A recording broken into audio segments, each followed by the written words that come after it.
What's going on, everyone? It's Simon, and today I'm excited because I'm talking about why the Atomos Shinobi is my go-to monitor.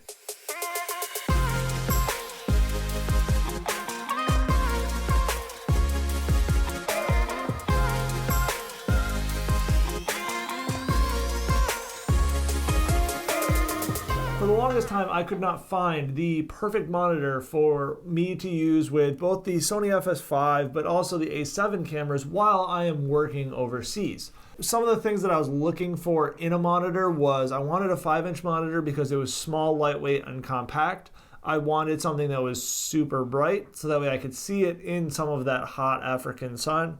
And then also I wanted something that used the Sony NPF batteries because that is something I already carry for other lights. A lot of the other options on the market don't use the Sony NPFs and they actually use the Canon batteries, which does me no good considering I have zero Canon equipment. So I would have to buy batteries specifically for that use, whereas having the Sony NPF battery gives me the option to have multiple tools using the same battery, so it's one less thing and I have to carry. There was a lot of stuff out there, but nothing that really fit what I was looking for. I tried the small HD focus, which just was not quite bright enough. The 502s only used the Canon batteries, and they still weren't very bright. Although I do love the system in them. And then you go up to the next up things are like the cheap Feel World, and some of those that I tried them, they just kind of felt clunky, they felt plasticky and cheap, and wouldn't really hold up to the torture that I put some of my camera equipment through. And so when Atomos announced the Shinobi, I knew that that was the perfect monitor for what I'm trying to do. And I impulse bought it pretty much the day that it was released, and I've been loving it ever since.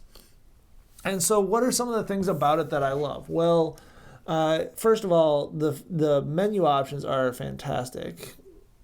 And so you've got all of your different waveforms, you got false color, the whole 9 yards, zebras if you want it. I pretty much leave focus peaking on at all times. So it comes in super handy, and you can change all of that stuff. So that's really the first thing that grabbed my attention on this, was the fact that it really had a lot of stuff well built in. The touchscreen was super handy. There's a lot of features on it that I don't use a ton of, but just the simplicity of everything that I need when it comes to my waveforms and stuff like that I have the easy access to. And so yeah, that's really what made this a slam dunk of a monitor for my use. There's a couple things that I do wish that they had done differently or could have implemented that could possibly be implemented in a firmware update. One of the things that I wish they had implemented from the get-go was actually releasing their SDI version at the same time as their HDMI version, because they only released that one like a month later. And I would have bought the SDI version if they had announced that at the same time, because I like the SDI connections a lot better for working with the FS5 versus the HDMI, just because I feel like it's a more secure cord. And also the fact that it's a thinner and more lightweight cord for the option that I have in my kit. Also, one of the things is I wish you could actually move these monitors around, so that way I could actually move this waveform up here, get it out kind of out of the way of things if I'm actually wanting to use this, so that way it doesn't move every time I'm clicking into stuff.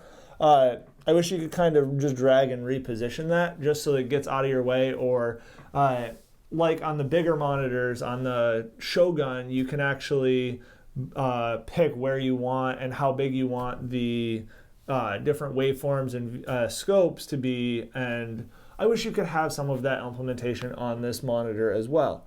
And that's one of those things that I think could be implemented in a firmware update, which would be fantastic. The way that I really use it and the way that I've seen a lot of benefit is actually having it on this 360-degree spinning mount that's on the cold shoe.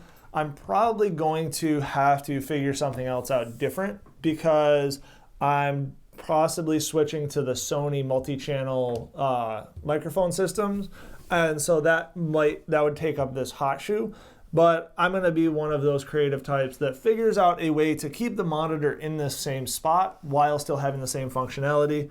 I really like this position. I just need to figure out a way to make that happen differently for me.